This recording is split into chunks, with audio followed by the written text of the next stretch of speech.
Good afternoon. So, meron akong good news na i-share sa inyo. No isang araw,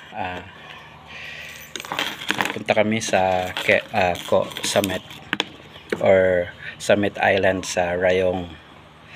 At syempre, excited ako sa swimming. Pagdating namin doon, swimming agad ako habang nagkakasayahan yung mga kasamahan ko dahil hindi naman ako sumasali sa inuman.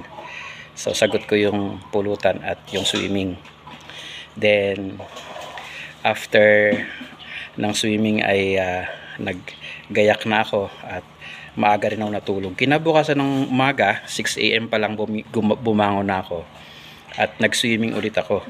At habang nagsiswimming, ang linaw ng tubig sa dagat, alam nyo, at malabo mata ko pero sa linaw ng tubig sa dagat ay kitang-kita ko yung kulay pink sa ilalim ng dagat.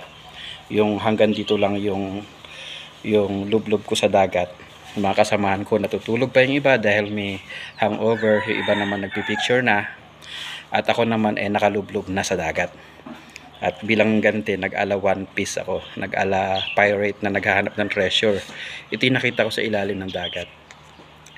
At hindi ko na pinilit na pumunta sa mas malalim kasi baka malunod na ako dahil konting asog mo lang, malalim agad, tapos tinutulak ka papunta sa laot. At lahat nakuha ko is 1,000, 10 tigwa 100 baht. So syempre ang may-ari nun eh baka nakauwi na dahil nawala yung pera is day before, 24 hours na, night nawala yun.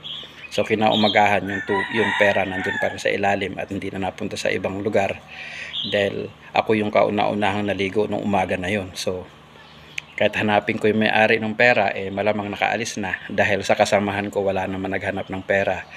So kinip ko na at yun, meron kaming panggastos, paalis na kami ngayon papuntang Pilipinas. May dagdag na baon kami. Yay! At sabi ni Mrs. eh gagastusin niya na kaya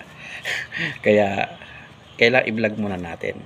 So yun lang, bye bye. Ito na yung perang nakuha ko sa ilalim ng dagat. Sa Lupin. Ako hindi si Lupin, ako si Luffy. Ayan. Tingnan nyo naman, basa pa, may buhangin pa. At basa pa. Kasi pinasok ko agad sa bag. Bakali pa rin.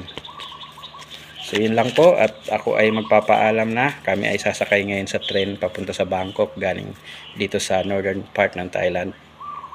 At kinabukasan ay biyahe naman kami sa airport papuntang Pilipinas para dalawin yung aming mga anak.